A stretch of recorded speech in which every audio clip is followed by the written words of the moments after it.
All right, namaste, everyone. What a beautiful day it is. It's kind of cold and dreary here, but still, what a beautiful day it is. The weather never has been the reason for it being a beautiful day. Beautiful day is what is inside of us, and so zippity doo dah to you. I'm so thankful today that we are as blessed as we are that the truth is coming out and all of the things that are revealing. Uh, the abundance of wisdom about what we really are, who we are, what we are, and also there's some comfort and blessings in what we're not. And so we're looking at Helena's work. I realized that this is a long journey, and I said that before. This is like, I don't know, this is like a master's class in mystical metaphysics and infinitely deep. None of us really were spent our lives studying psychology, I'm sure. But the reality of it is just because that is the case doesn't mean that these things aren't true. And we are at the very beginning of this. You will begin to see that the correlation and the depth. So this is something I would like for all of my brothers and sisters who've been Christians and are coming out of the lie. This is what one of the things I would like for you to remember. I would like for you to remember that everything we were told about the true Yeshua, which was nothing, and everything that were told about the Christian Jesus are totally and diabolically different from each other. The words are there, but the meaning, the understanding, the definition, and all, and it just continues. The more I go, the more things keep coming and popping in. You know, they're finding more transcripts now than I think maybe they ever have. You know, we had the Nag Hammadi text that came up. I told y'all recently about this document that came out of Persia, and I'm talking now real world ancient text of his teachings and his conversations and who he was as a person. And you get to see the reality that it really is true that as he are, John said this in Revelation, that as he is, so are we. And I think probably in many different levels that can be applicable. In Christianity, I got it. I never heard of really that many other preachers that even read that verse in context, but it really is true. It's there, but it was hidden from us what it meant. And it really is true. So say this with me if you can, okay? If you can muster the strength inside of you. I and Yeshua are the same. And you know what? That's the most amazing truth that have ever existed. Because the truth of the matter is, brothers and sisters, when you begin to realize that everything that exists is consciousness, then you really should begin to have an understanding that you are part of everything and everything is a part of you. That's why many of the things you see going on in the political world, and I'm not talking about one side or the other, because to be quite honest with you, I can't necessarily, with all clear conscience, say that both are trying to benefit humanity, although I believe both of them think that that's what they're doing. And but irrespective of that, the division and the dissonance that is in our country right now is nothing but a poison. Uh, I've been sharing with some of you guys who never heard it before, but I have to tell you, man, the archons are everywhere. They're in everything, and the only people that don't know about it is us.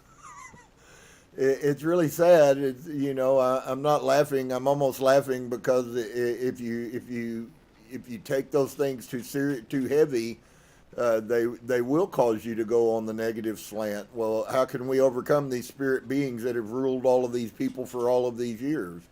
And the reality is it's really, how can you overcome yourself? How can you separate your higher self, which is light, it's divine? How can you, are you willing to put in the work, in the time, and are you willing to have an open enough mind to recognize that, unfortunately, to grow, sometimes we have to purge our herd, if you would. That is to say, every now and then we have to just kind of go through the herd, just like a cattle raiser does. Every year he culls out the ones and he keeps the best ones that will produce the most. Well, we have to do the same with our brains. We have to purge it. Right now, the earth, it's funny because I've been deer hunting and we've been watching a lot of weird things. Animals are not acting like animals used to act on many levels. And yet I come home and find out that, I guess just recently, as a day or two, Ted Nugent is 800 miles in Texas, and he's going, man, something's weird. Something's going on today. Friends, if you can't see that there is something going on in this world, then you probably don't want to see it. On the other side, if you're mature enough and mentally mature enough to be able to deal with the reality that we as a humanity are going to go through some really, really crazy things here in the future. We're in them, and they've been started, and enough so that many people are starting to recognize it. But this isn't the end of the chaos that has been spoken of for thousands of years. But I want you to know today that that's not a bad message. It is a reality, but the beauty of that message is oftentimes, just as with a mother has pain, like I shared the other day, a mother has pain right before one of the greatest gifts that she's ever been given occurs. The earth is going through those same pains right now. And so those that open their minds up, and hopefully your third eye and your crown chakra and the other chakras, and spend some time to be silent and maybe study a little breath work. The people that do those things are going to make it through this. And it's going to be amazing what comes out of this in the rebirth. And so I hope you'll come along for that. I hope you can grab that. What Helena is talking about, and we're going to see that it's going on, I have to tell you that it's so funny how paradigm shifts come, man. You can find a piece and it can seem just as right, and many people can tell you that it's right, and then you come to pieces, the universe brings you to places where you can't help but see what the truth is. So I'm going to share this little story. I think it's quite worthy, and I'm going to ask this gingerly of you. How many of you that are, I'll go as far as to say 60 years old, how many of you have felt the supernatural divine anointing of Jesus that is coming over the earth, and that all of the people that are over 60 years old are going to be imparted with the divine origin, the divine anointing of Jesus, and all of a sudden it's going to be just like the days of the apostle, only now instead of apostles it's going to be old people. Have y'all been experiencing that? Everywhere you go, you walk in a hospital to visit and 29 people leave because they were instantaneously healed. You look at and everything in your life begins to grow and blossom, and your body begins to rejuvenate. Those words supposedly came from Jesus, that on the 15th of this month that was going to happen. It was fixed. There was no deviation from it. Old people were going to receive the biblical, supernatural, miraculous, healing power, magic of Jesus, and they were going to start the world's greatest revival that's ever existed. Did y'all know that? Haven't y'all been experiencing that? Haven't you seen it all over, how they just babble and the old man or woman walks down the street and everybody on the street is healed instantaneously? People throw their canes away. They jump out of their wheelchairs. Hell, they wreck their cars trying to get some of it. Y'all didn't see that? Dang. I didn't either. that Jesus, he's a liar. I want to show you something. I said all of that because this really shocked me. I oftentimes don't know why I do things, but I do them. And I sometimes spend some times at night getting my mind after everybody else has gone to bed, where it's really nice and quiet and still and just me. And I happened on a guy who just recently had a near-death experience. I'm still talking about when paradigms are revealed, that the paradigm is a paradigm, but it's not an honest paradigm. And I'm going to show you what I'm saying. So I'm looking along. I've seen this thing for weeks. And all of a sudden I punch on it. Well, what day do you think that happened to be on? The 15th. Well, I've studied the Bible a while. I don't really need somebody to tell me the things that the Bible says about the supernatural, and that all of us who are light are supposed to be doing these works. Now that's for us. It's not to put anybody in shame. It's to bring us to the reality that we're not even close yet to what the true potential that we have of. And understand, potential is a really powerful word. And so here's a guy who had an NDE, and I've been talking generally to you guys and telling you that there's something up. And I'm saying all of this now because it's what Maria's talking about.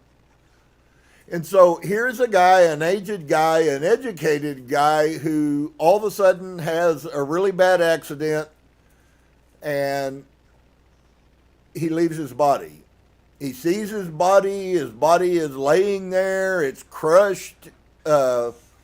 He has no pain, he has no feeling, he knows it's him, but he's not connected to it. All of that sounds about like the other 40,000 near-death experiences. And so here's how the story goes, and I've learned enough in a little while to really, all of a sudden, my mind kicked in big time. And so the guy says, well, when that happened and I left my body, I watched it for a while, and then I was drawn or called up into heaven, and there was this great, glorious, bright light, and I went directly to that. And it was the warmest, coziest, fuzziest feeling of love that's ever been experienced. And while I was there, I had an encounter with Jesus. And this is what Jesus told me. He told me, son, it's sure and it's positive that from the 15th through the 21st, I am going to release an anointing all over the earth, and all old people are going to be hit with an anointing, and supernaturally they're going to heal the sick by the droves. It is the beginning of the biblical revelational revival that Pentecostalism has been waiting 200 years for.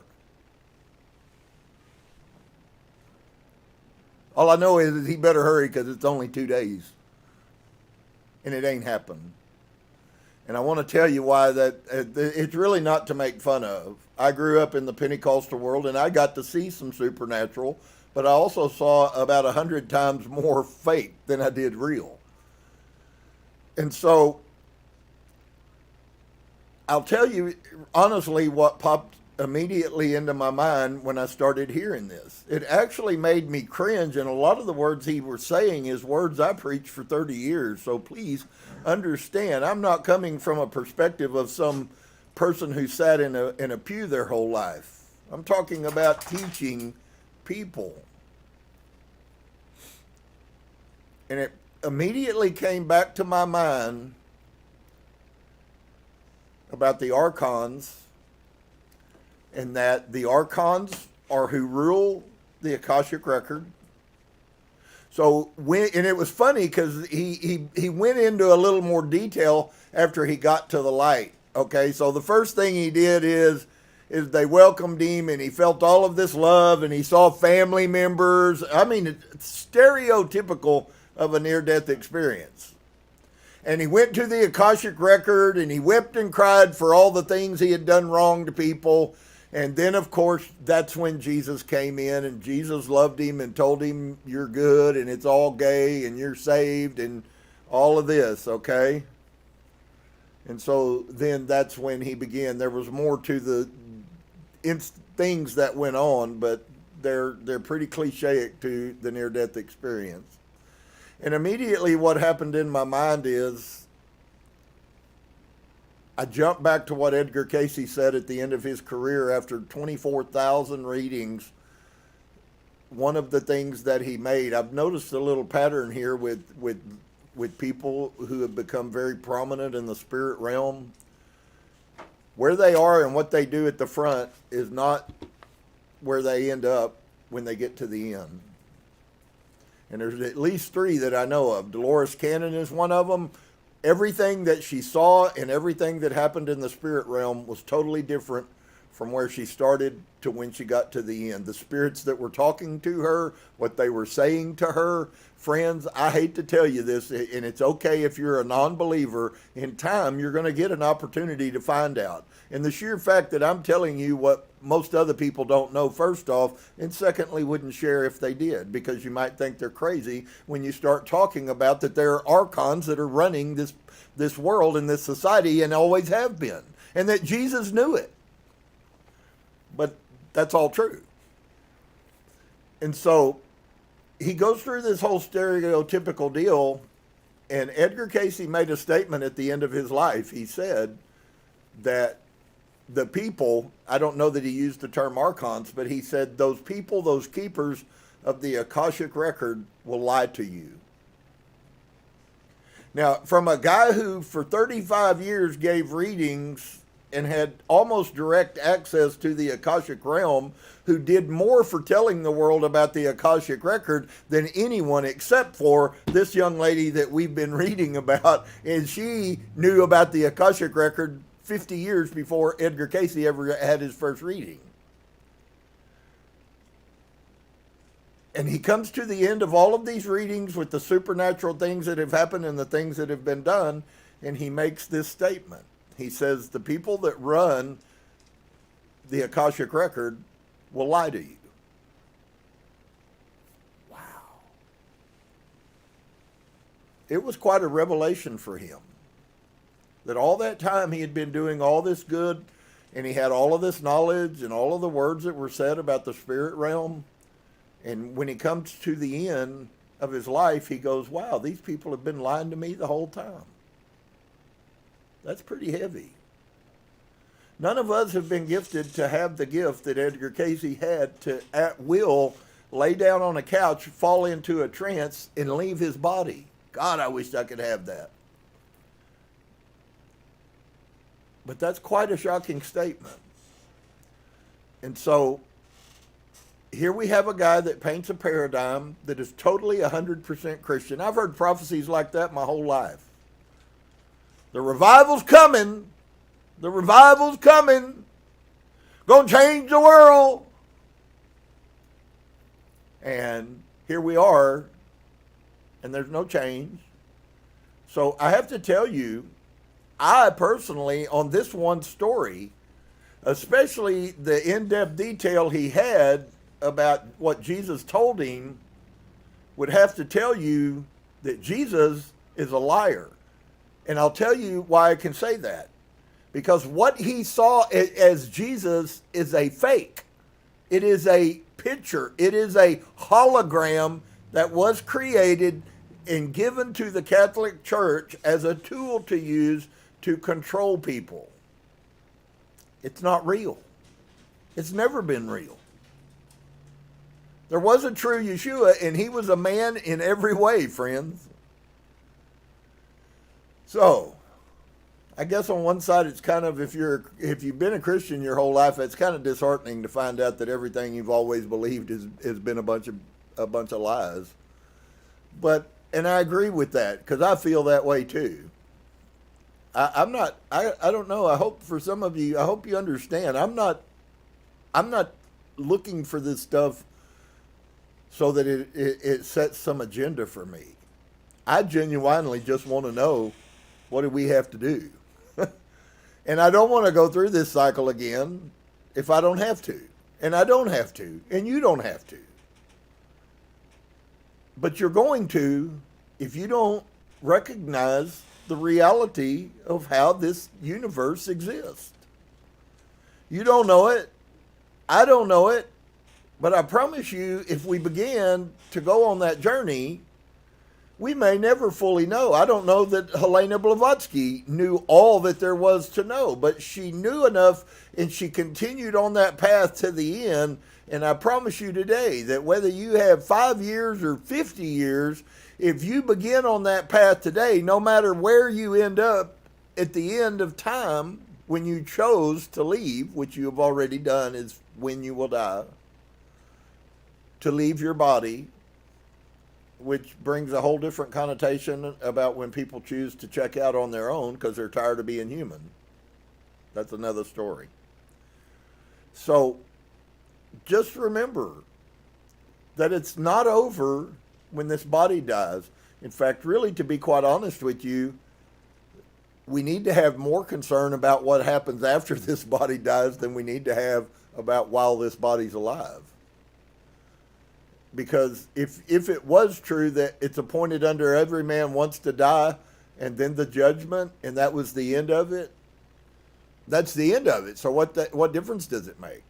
You either go on to heaven and you exist forever, or you go to hell and you exist forever. But I'll tell you quite honestly, no matter which it is, they're still telling you that you're going to go forever.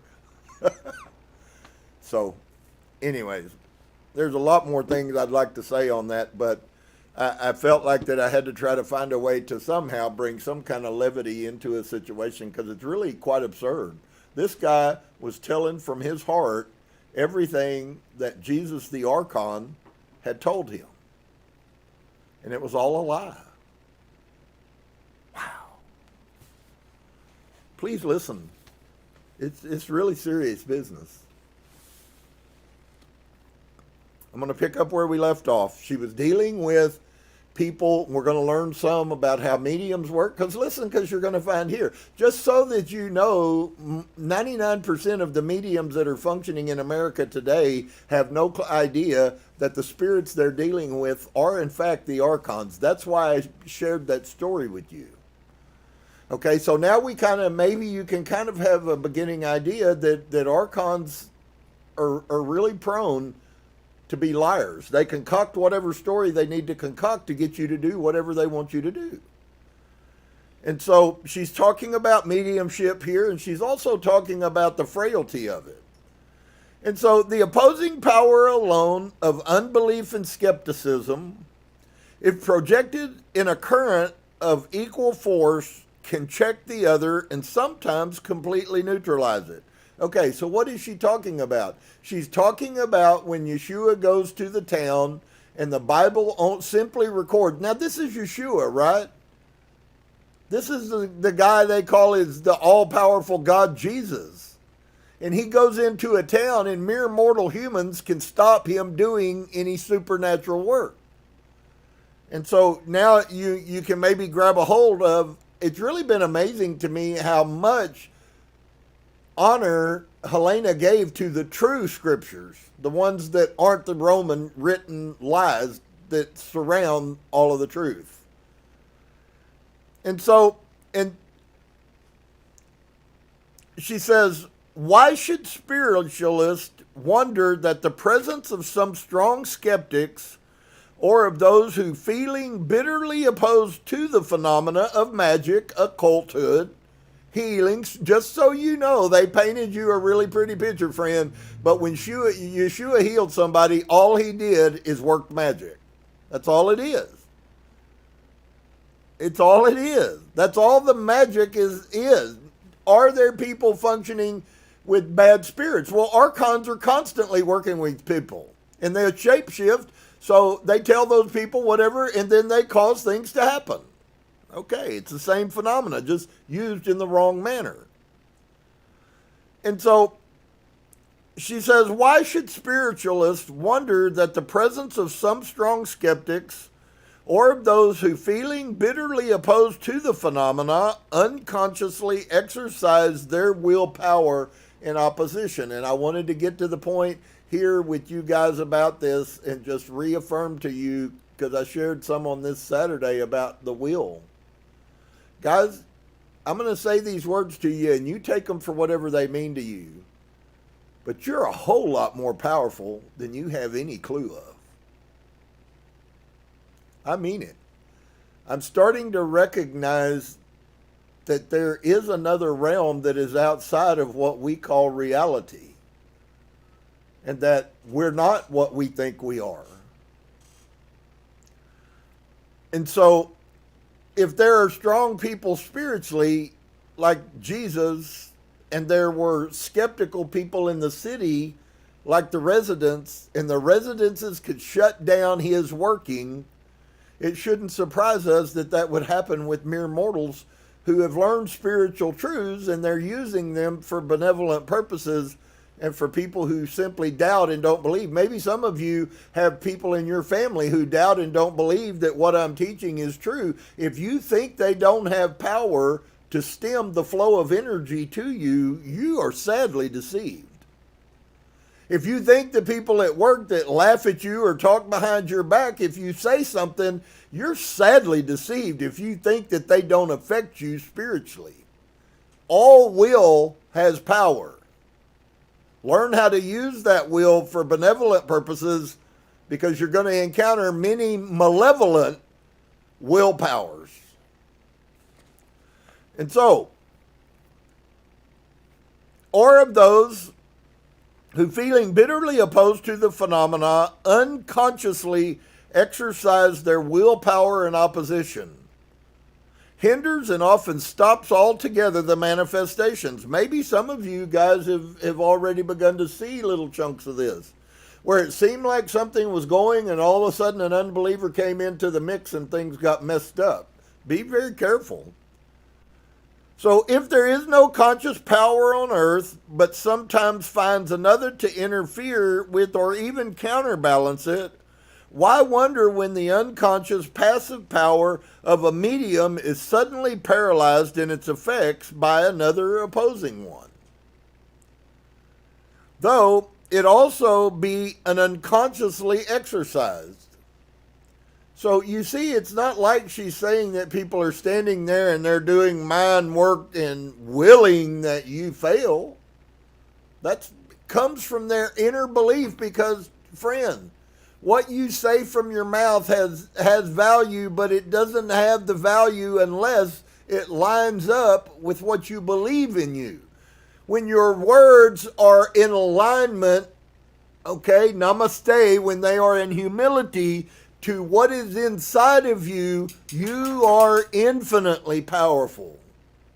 But when dissonance comes in the picture, there's a piece that I've learned for you. If you tend to be one of those persons who can't make a decision, that is very unpleasing to the universe, because it is out of alignment, it is out of balance, and on top of that, it is dissonance.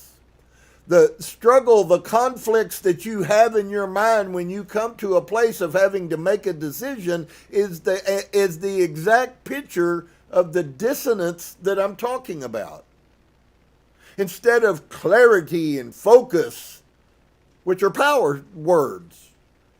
So when you have clarity and focus, you have no problems making a decision, because you can see clearly and you know exactly what to do. But when think about the dissonance that comes out of this one silly little thing that goes on in families all the time. It's an anniversary and the husband says to the wife, "So where do you want to go tonight, honey?" She says, "I don't know. Where do you want to go?" He says, "Well, I don't care, wherever you want to go." I know that you may not believe this is true, but that actually sows dissonance into those people's lives.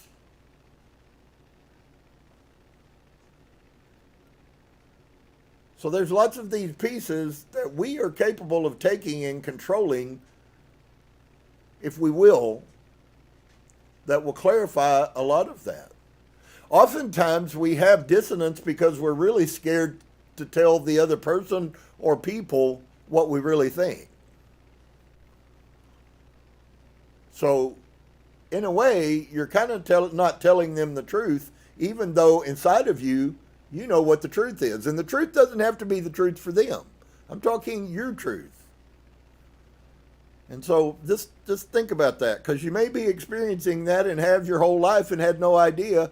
why sometimes you've ended up in the situations or why you ended up feeling like you felt. But understand, to be sure, us having peace and love and light is not what the archons are shooting for. Because you free yourself when you stand in that place. When you're okay, no matter what's going on, dear friends, the archons can't hinder you. And so there is a lot of good stuff that's going to come out before this is over with, and it's going to free some people from a lot of lies that you've been living your whole life. They've been affecting you. You don't have to even know it. I mean, if you're doing it unconsciously, that means you have it wasn't a conscious thought. You just did it, just like you have unconscious breathing. You don't think about breathing, you just do it. And this is exactly the same thing, which is why these people tell you that you're on the programming that was given to you as a child, because that computer program runs and you don't go back and check it. It just keeps running like it has been. And when you get 90 years old, you'll be doing the same things you were programmed back there. Unless you open your heart and mind and begin to look at those things and recognize them, and then do the shadow work, which is to say, hey, I know you're there, but you're not going to control me anymore. And the minute that you do that, man, you become stronger. So, this is about self-empowerment. This whole journey is about, instead of someone else bringing you your salvation, Yeshua came to empower us to find our salvation, which exists inside of us. That's what it's all about, man. And so, it's not that unreasonable that these things happen.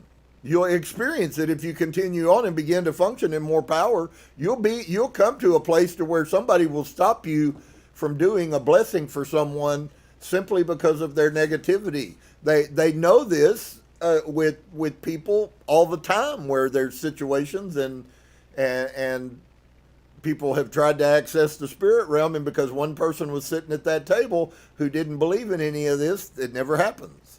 That's when your charlatans usually come in, because it's kind of like a Christian preacher, you know. They need somebody to speak in tongues, and they need somebody to dance, and they need somebody to fall down on the floor, so they have some kind of spiritual significance. You know what I'm saying? See, I came to my church, and they were programmed by all of the preachers before me, and it's real funny, in 20 years that I pastored that church, I'll bet we didn't have 3 people fall down. Because it finally got to where I wouldn't let them fall down. Stand up on your own 2 feet. If God wants to knock you down, friend, I guarantee you all the preachers in America can't hold you up. But I've seen that game, and and I've seen what it is, and it's all a lie. It's a dog and pony show. Not that spiritualism isn't real. It is. But those aren't. And so, why wonder when the unconscious passive power of a medium is suddenly paralyzed in its effects by another opposing one, though it also be an unconsciously exercised? Professors Faraday and Tyndale boasted that their presence at a circle would stop at once every manifestation. Here's something I'd like you to see about that. They never denied that the manifestations happened. They only recognized that because they didn't believe, that their non-belief had power, and in sometimes is more powerful than belief is. That's why it's so destructive if you have it. Oh, well, I don't think there's no archons. Okay, good. You hurt yourself. You didn't hurt nobody else, but you hurt yourself. And so these guys knew it, and they were lording and laughing and smirking and sneering because they could stop the power that was supernatural. And so this fact alone ought to have proved to the eminent scientists that there was some force in these, to have proved to the eminent scientists that there was some force in these phenomena worthy to arrest their attention. As a scientist, Professor Tyndale was perhaps preeminent in the circle of those who were present at the seance as a shrewd observer, one not easily deceived by a tricking medium.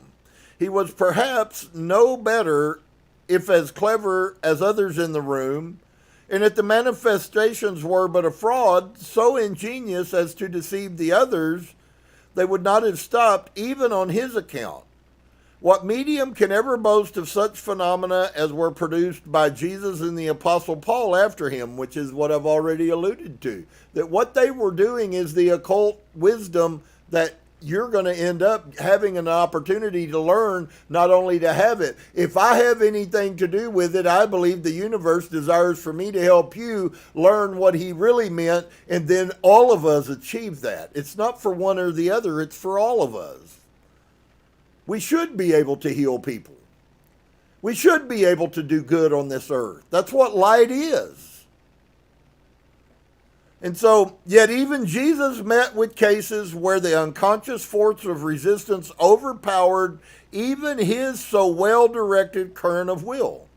Unconscious force of resistance, and he did not many mighty works there because of their unbelief. And just so you know, that's the story of the city that I was talking about. And so there is a reflection of every one of these views in Schopenhauer's philosophy. Our investigating scientists might consult his works with profit. They will find therein many a strange hypothesis founded on old ideas, speculations on the new phenomena, which may prove as reasonable as any, and be saved the useless trouble of inventing new theories. The psychic and actinic forces, the ideomotor and the electrobiological powers, latent thought, and even, here you go, unconscious cerebration theories can be condensed in two words: the Kabbalistic astral light. Well, just so you know, friends, where the archons reside is in the astral realm. The first level above this earth is where the archons reside. That is where the Akashic record is. And the bold theories and opinions expressed in Schopenhauer's works differ widely from those of the majority of our orthodox scientists. In reality, remarks this daring speculator, there is neither matter nor spirit. The tendency to gravitation in a stone is as unexplainable as thought in the human brain. If matter can, no one knows why, fall to the ground, then it can also, and no one knows why, think. As soon, even in mechanics, as we trespass beyond the purely mathematical, as soon as we reach the inscrutable adhesion, gravitation, and so on, we are faced by phenomena which are to our senses as mysterious as the will and thought. And so really the greatest tools that we have, friend, is our will and our ability to think. And so in man, we find ourselves facing the incomprehensible, for such is every force in nature. Where is then that matter which you all pretend to know so well, and from which, being so familiar with it, you draw all of your conclusions and explanations and attribute it to all things? That which can be fully realized by our reason and senses is but the superficial. They can never reach the true inner substance of things, such as with the opinion of Kant. If you consider that there is in a human head some sort of a spirit, then you are obliged to concede the same to a stone. If your dead and utterly passive matter can manifest a tendency towards gravitation, or like electricity, attract, repel, and send out sparks, then as well as the brain, it can also think. In short, every particle of the so-called spirit we can replace with an equivalent of matter, and every particle of matter replace with spirit. Thus, it is not the Cartesian divisions of all things into matter and spirit that can ever be found philosophically exact, but only if we divide them into will and manifestation, which form of division has nothing to do with the former, for it spiritualizes everything. all that which is in the first instance real and objective, body and matter, it transforms into a representation, and every manifestation into will. And here's the piece I want to say about that for you. The whole concept, so please understand this. It's beautiful, and there's going to be, we're all going to figure it out, I think, but it may be a while. When I tell you, or you hear someone else say, that you are creating your reality, she really said the same thing if you listen to what she said.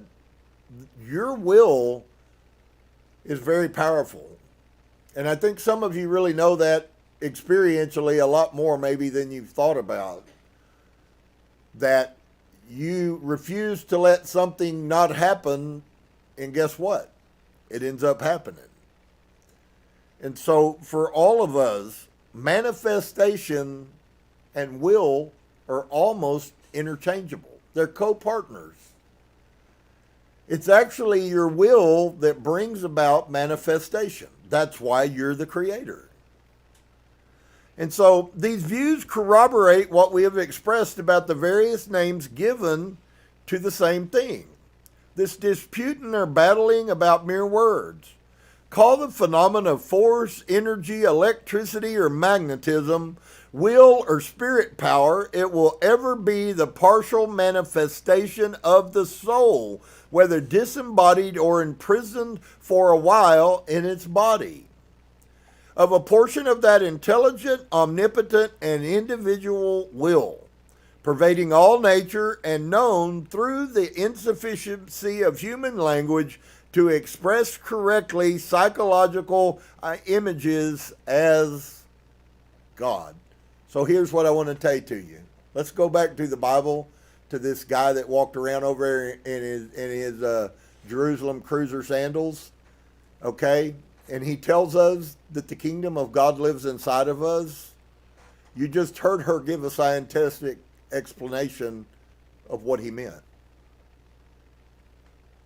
That's what it is. The God that everybody is looking for doesn't exist. That's a story tale, a fairy tale that was concocted to keep you in control. Because if you ever find out that you are a piece of God, and because you are a piece, God is in everything that is, when you begin to actually wrap your brain around that, and it may take you a while to do so, it's okay. But I'm going to continue to move forward.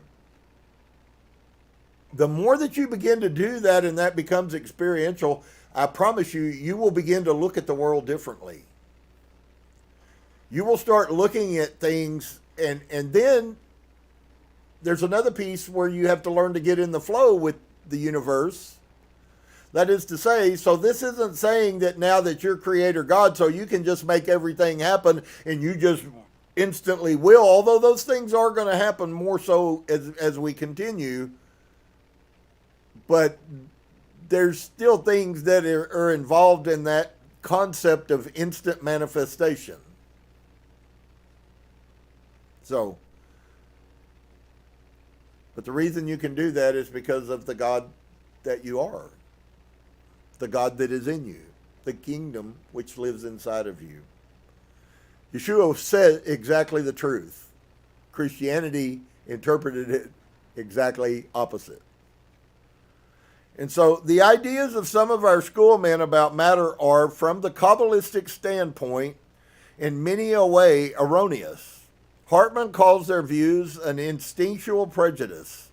Furthermore, he demonstrates that no experimenter can have anything to do with matter properly termed, but only with the forces in which he divides it. The visual effect of matter are but the effects of force. He concludes thereby that which is now called matter is nothing but the aggregation of atomic forces, to express which the word matter is used. Outside of that, for science, matter is but a word of void sense. Notwithstanding many an honest confession on the part of our specialists, physicists, physiologists, and chemists, that they know nothing whatever of matter. They defy it.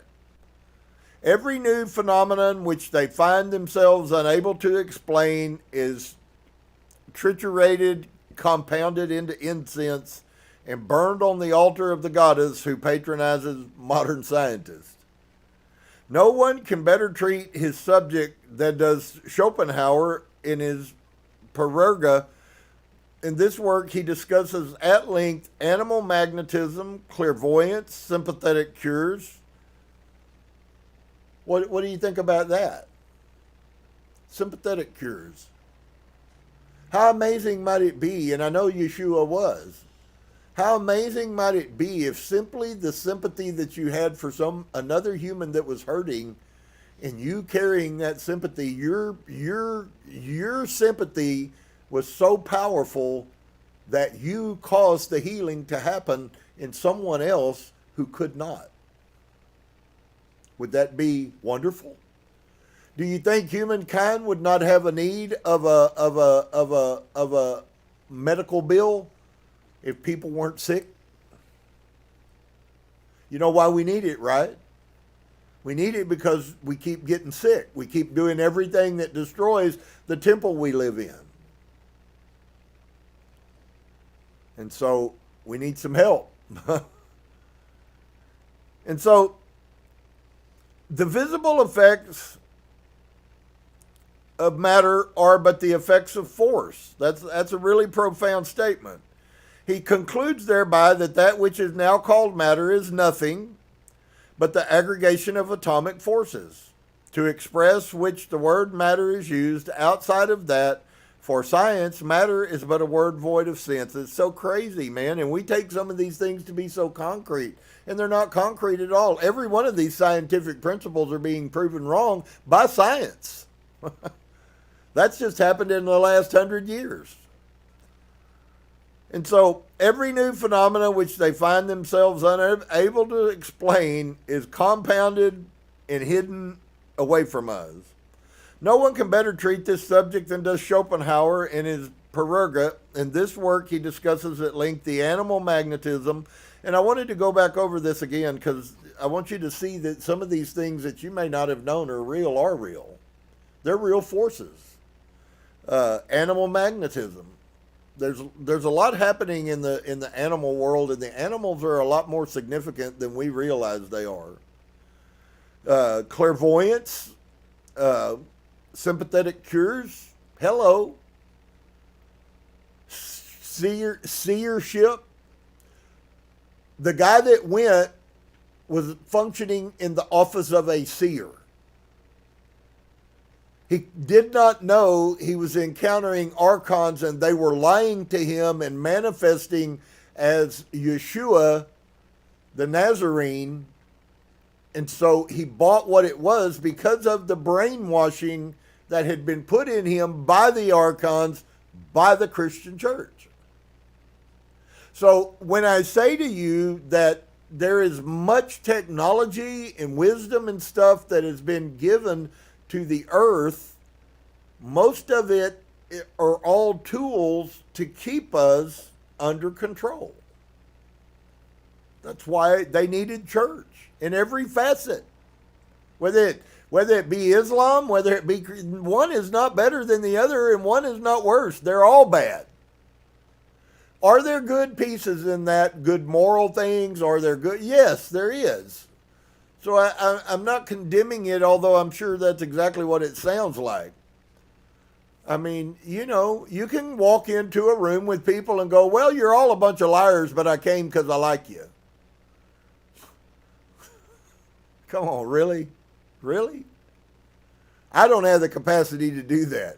So if you do, I guess more power to you. But all of these manifestations, he says, are branches of one and the same tree and furnish us with irrefutable proofs of the existence of a chain of beings which is based on quite a different order of things than that nature which has its foundation laws of space, time, and adaptability. This other order of things is far deeper, for it is the original and the direct one. In its presence, the common laws of nature, which are simply formal, are unavailing. Therefore, under its immediate action, neither time nor space can separate any longer the individuals, and the separation impendent on these forms presents no insurmountable barriers for the intercourse of thoughts and the immediate action of the will. That's the manifestation I was talking about. So what in reality is that is a very real reality. What she's telling us is what I said, which is there's a lot of things we got to get straightened out before we ever get to function in that. And so in this manner, changes may be wrought by quite a different course than the course of physical causality. In other words, through an action of the manifestation of the will exhibited in a peculiar way and outside the individual himself, therefore the peculiar character of all the aforesaid manifestations is the visio in distante et actio in distance. In other words, vision and action at a distance. In other words, I'm here and I call to myself something that I have need of, and because I call it from my inner self, that thing manifests.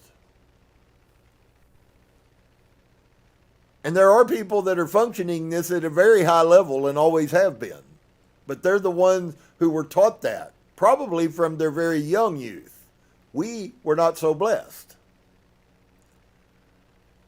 And so for all those people out there who are talking about they're so blessed because the Father loves them, good luck with that one. There are good things that happen to bad people all the time. So, therefore, the peculiar character of all of the aforesaid manifestations is vision in action at a distance, in its relation to time as well as in its relation to space. Such an action at a distance is just what constitutes the fundamental character of what is called magical. What did Yeshua say? Let me show you how this ties with what she's saying to you. What was Yeshua's words to us? It was an open commandment.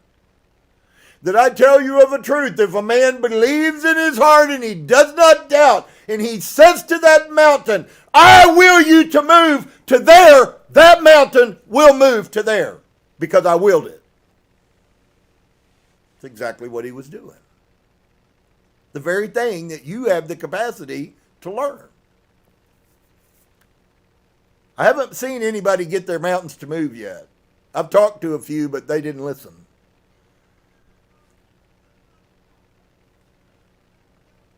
So, we're living in a place at a time where there is so much that is coming against the truth, because there is so much truth that is coming out.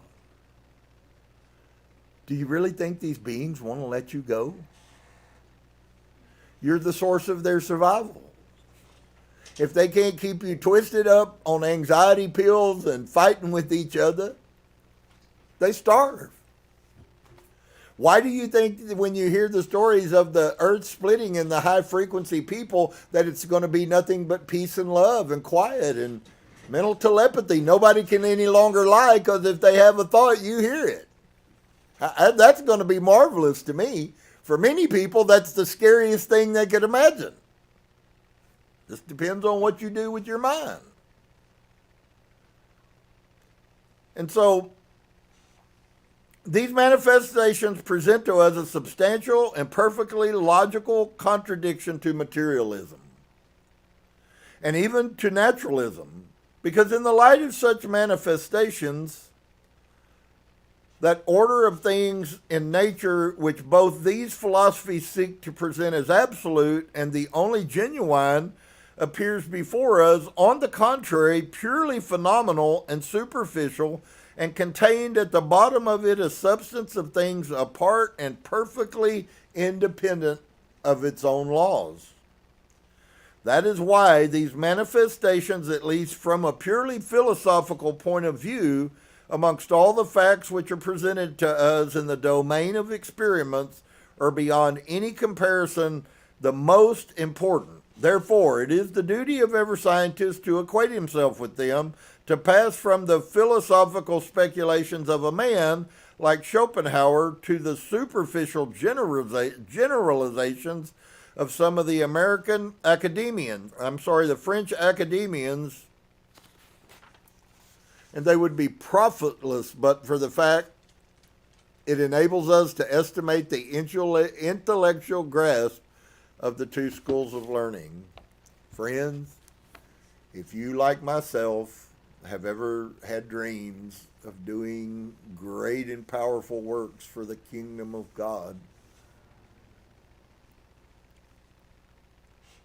I'm not going to be in Christianity when it happens, but I'm going to see everything that my spirit told me was good in my time of studying the Bible. See, here's the problem. I think we often close our minds because we're so weak to be able, if you're not sure about the truth, anybody can make you question yourself. Have you ever done it? You can practice this. You can do it for yourself. The next time someone comes up to you and let's say for a husband and wife, since I picked on them earlier, I'll pick on them again. How about this? He comes home and he says, honey, I think that we should go eat at the Catfish Parlor in Austin, Texas, and I want me some of them jalapeno hush puppies, and I want some of that tartar sauce, and I'm going to have to drink 5 glasses of tea because of the salt.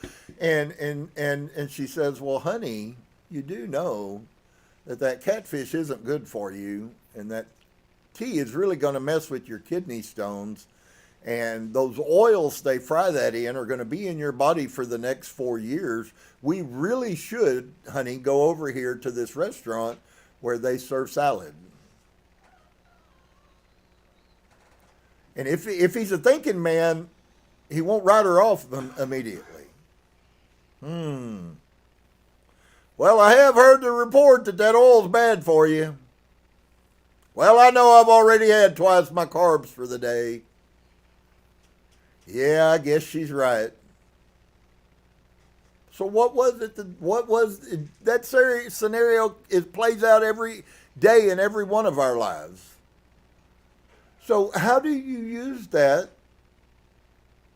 Part of manifestation in the life is for you being able to be successful to accomplish what's in your heart. If your heart is right, friend, you don't have to be scared of it. I promise you it's stronger than any other muscle you have. You don't have to be scared of your inner guidance system. In fact, what we're supposed to be craving to learn is how to control that inner guidance system called intuition. And we just go along and go, well, I don't know. Nothing ever happens to me like that. And that's the end of it. I'm going to say it again in closing. Whatever you focus your mind on is what you're creating. That's a huge word, and that it can be condemnation for some, because some people really need to check their minds.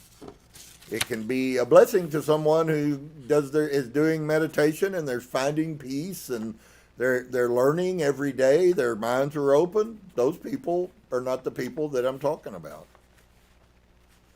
And so even in that situation, brothers and sisters, inevitably, the beautiful thing to me is that we are the creators. There have been times in the past in the Theosophical Society, if something bad was going on in your life, nobody would give you sympathy for it. That's documented in history.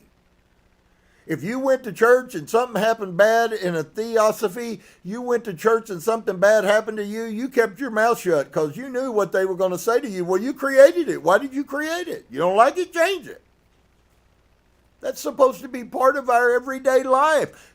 Looking and re-examining, being consciousness. I'll give you a little piece along with that.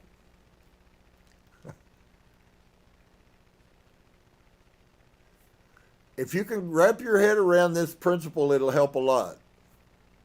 You are total consciousness, and the purpose for this vehicle being here is it's the only way that pure consciousness can see the effect that it has. That's a lot.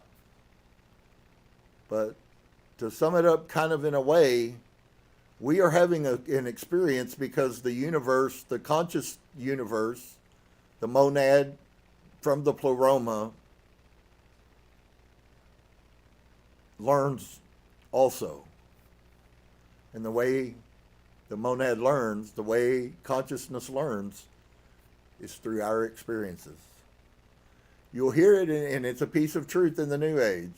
They say, well, you know, I used to be very judgmental. And since I've learned the truth, all of a sudden I look at somebody and I have sympathy for them.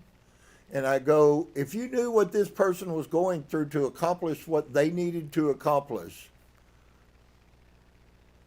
and they say that's enough to totally change their judgment and how they judge other humans. Do you think that would be beneficial to us if we could start giving everybody the break that we really can't give ourselves either?